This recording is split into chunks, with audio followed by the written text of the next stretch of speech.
Salut, c'est Clément de Mouvement Conscient. Et là dans cette vidéo, je vais vous expliquer comment corriger la posture de l'inclinaison antérieure du bassin. Alors déjà, je vais vous montrer à quoi ça ressemble, mais surtout en fait, je vais baser ma vidéo sur 3 points. C'est-à-dire que dans un premier temps, je vais vous expliquer quels sont les 2 dangers principaux de cette posture. Dans un second temps, je vais vous expliquer comment vous en êtes venu là.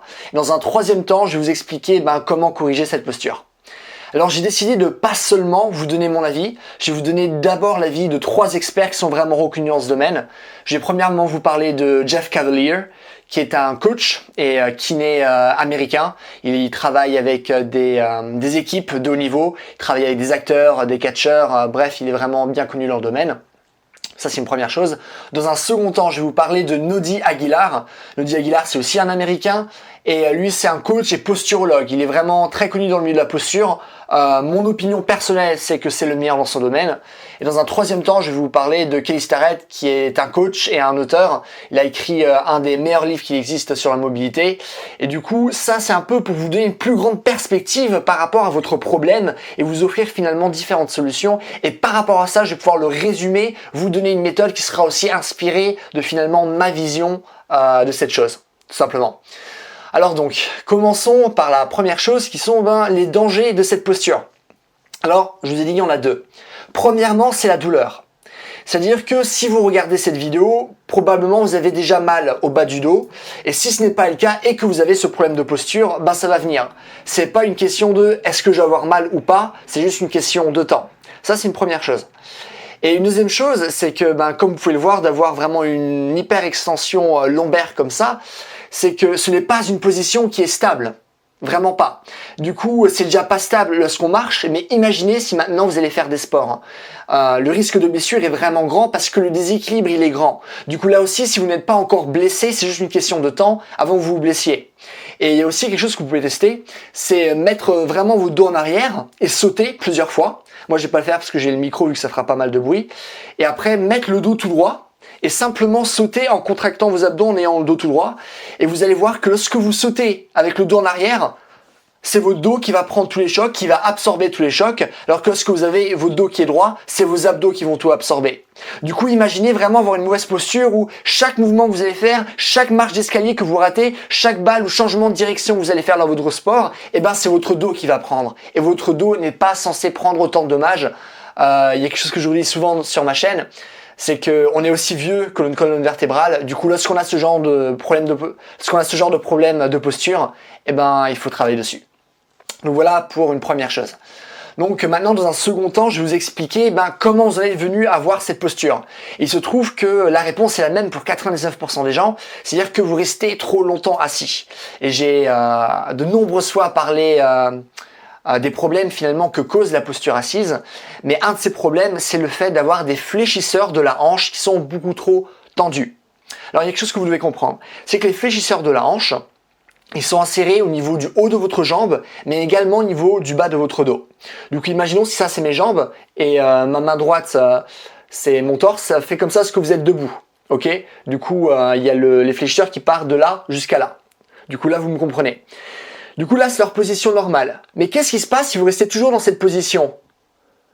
Là c'est étiré, mais là c'est tendu. Ce qui n'est pas un problème si vous restez seulement 1 ou 2 heures dans cette position. Mais si vous restez longtemps, votre corps va se dire, écoute, je reste tout le temps dans cette position où les fléchisseurs ne sont pas étirés.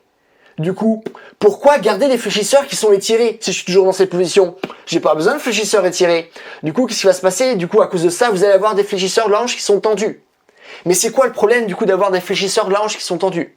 Si vous dites bien, votre hanche, ce qui va se passer, c'est que du coup, ça va tirer de là à là, comme je l'avais montré. Et du coup, vu que ça va tirer, votre dos aura tendance à aller comme ça.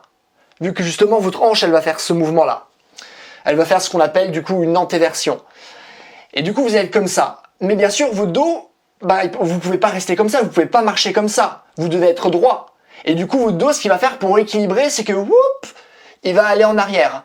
Ce qui va faire que vous allez justement avoir ce creux au niveau du dos. Cette hyper extension au niveau du dos. Donc ça, c'est un problème. Donc ça, c'est une première chose. Mais il y a aussi une deuxième chose. C'est-à-dire que vous avez cette hyper extension, mais votre dos n'est pas censé faire l'extension. À vrai dire, qu'est-ce qui est censé faire l'extension des hanches ? C'est vos fesses. Sauf que si à force d'être trop assis, eh ben, vos fesses ne peuvent pas faire l'extension, et du coup, votre corps qui est obligé de faire une extension pour la droite, il va se dire, bon, ben, ok, ben, si les fesses ne le font pas, ben, je vais le faire à leur place. Du coup, ça veut dire que, premièrement, vos fléchisseurs de la hanche sont trop tendus. Deuxièmement, vos fesses sont faibles. Troisièmement aussi, ce qu'il faut garder en tête, c'est que lorsque vous avez vos dos qui partent trop en arrière à cause de cette hyperextension, mes abdos là, ils sont étirés, ils sont pas dans une position où je suis droit, et du coup, les abdos sont finalement dans une bonne relation entre la tension et la longueur. Non, c'est beaucoup trop étiré. Et du coup, vos abdos vont devenir faibles, ou s'ils sont déjà faibles là maintenant, mais ils vont devenir de plus en plus faibles. Et donc, renforcer les abdos, ça va être aussi important. Parce qu'il y a quelque chose qu'il faut garder en tête pour qu'un muscle fonctionne correctement. Faut pas qu'il soit trop long, comme vos abdos là, et il faut pas qu'il soit non plus trop court, comme c'est le cas de vos fléchisseurs de la hanche. Du coup là, je pense que vous avez déjà une idée générale du problème, et du coup vous en doutez que si déjà on a une idée du problème, on sait ce qu'on doit faire comme solution. On doit étirer ces fléchisseurs de la hanche pour qu'ils soient moins tendus, enfin du moins pas forcément les étirer, mais faire en sorte qu'ils soient moins tendus, parce qu'on parlera des spécificités par la suite. Donc faire en sorte qu'ils soient mal tendus. Faut rendre nos fesses plus fortes, et il faut aussi rendre nos abdos plus forts. Donc voilà un peu de manière générale ce qu'il faut faire. Par contre, maintenant si on s'intéresse aux solutions précises, donc si on s'intéresse premièrement à Jeff Cavaliere, lui ce qu'il dit c'est que premièrement ce qu'on va faire, c'est qu'on va faire un mouvement, que je vais vous montrer là maintenant, un mouvement qui va nous permettre d'étirer à la fois nos fléchisseurs de la hanche, notamment le psoas. Je pense que la plupart d'entre vous, vous avez déjà entendu parler du psoas. Du coup on va étirer ces fléchisseurs de la hanche et en même temps on va travailler nos fesses. Un exercice qui va travailler les deux en même temps.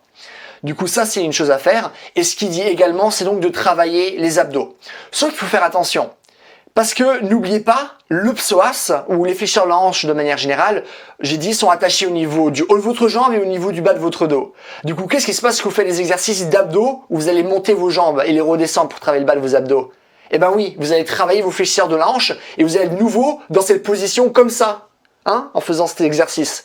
Et du coup, ça va de nouveau remettre de la tension aux fléchisseurs de la hanche. Du coup, travailler les abdos, oui, mais en déconnectant les fléchisseurs de la hanche. Alors, j'ai déjà fait une vidéo à ce sujet. Je le mettrai à la fin de la vidéo si ça vous intéresse.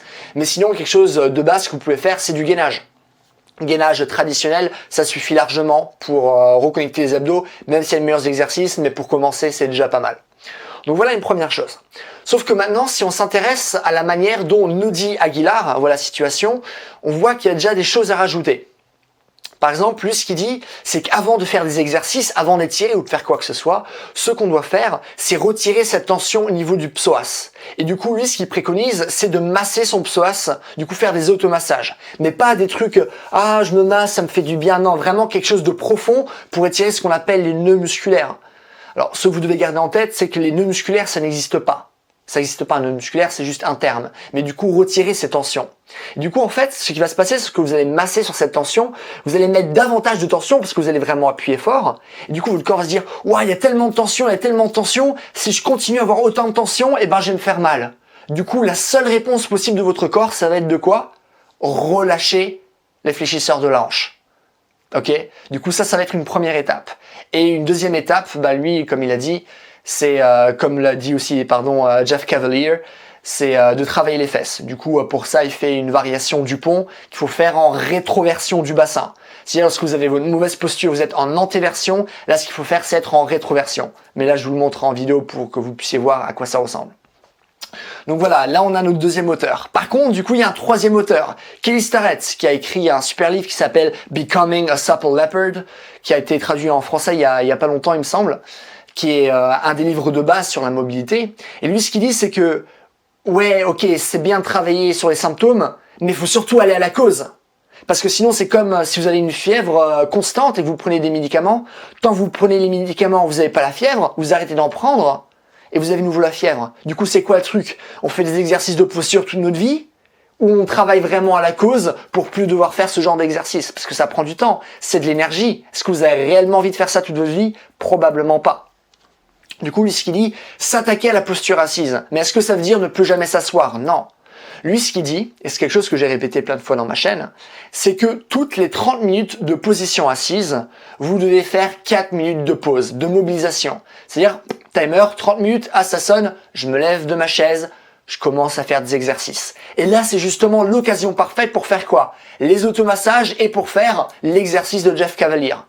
Moi, ce que je vous conseille, automassage et les exercices de Jeff Cavaliere, parfait. Plus du coup les 4 minutes de mobilisation toutes les 30 minutes, c'est parfait. Donc voilà, maintenant vous avez une vision globale et vous avez déjà un plan d'action concret sur ce que vous pouvez faire. Cependant, maintenant, quel est mon point de vue par rapport à ça? Il faut se rendre compte que ça, c'est les problèmes de spécialisation. C'est des déséquilibres parce qu'on a fait toujours et encore la même chose. Là, en l'occurrence, on était toujours assis. On était assis, mais on n'a pas fait un sport, par exemple, qui travaille réellement nos fesses et qui étirait nos ischios, notre psoas, par exemple. Et du coup, c'est pour ça qu'on est obligé de faire ces exercices. Par contre, moi, ce que je vous conseille, justement, c'est d'avoir une pratique de mouvement. Pas faire un sport, pas dire « Ah, je suis un gymnaste. Ah, je suis un nageur. » Parce que chaque sport, c'est du mouvement qui est codifié. Retirez les codes, faites que du mouvement. Bougez votre corps dans tous les sens. Parce que lorsque vous allez travailler votre corps dans la globalité, ramper, grimper, sauter, lancer, faire du travail de rythme, faire des inversions, là vous allez voir beaucoup moins de déséquilibre. Là vous allez travailler vos fesses à coup sûr. Là vous allez tirer vos fléchisseurs de la hanche à coup sûr. Et du coup, en faisant ça, les problèmes de posture, les problèmes de déséquilibre, c'est des questions que vous allez beaucoup moins vous poser. Du coup, pourquoi faire des exercices pour gérer les symptômes, ou pourquoi même aller à la cause et que faire des trucs par rapport à la posture assise si vous pouvez déjà avoir un lifestyle qui fait en sorte que ces questions ne se posent même pas. Voilà pour cette vidéo. Écoutez, si vous avez des questions, ce que vous ne comprenez pas, posez-moi tout dans les commentaires, je réponds à tout le monde. Hein. Si vous avez aimé la vidéo, n'hésitez surtout pas à me mettre un j'aime. Si vous voulez voir d'autres vidéos du genre, n'hésitez pas à vous abonner. Moi, je parle de mouvement, je parle de préparation physique. Si vous voulez un programme qui prend en compte tout ce que je viens de dire là maintenant, qui prend justement en compte de faire attention au déséquilibre, des programmes sur la posture, qui parle aussi de mouvement, comment réellement bouger, travailler toutes les qualités physiques, comment se confronter à de nouveaux problèmes moteurs. Vous pouvez aller voir sur mon site, tous les liens sont dans la description. Et donc voilà, en attendant, passez une bonne journée. Bye!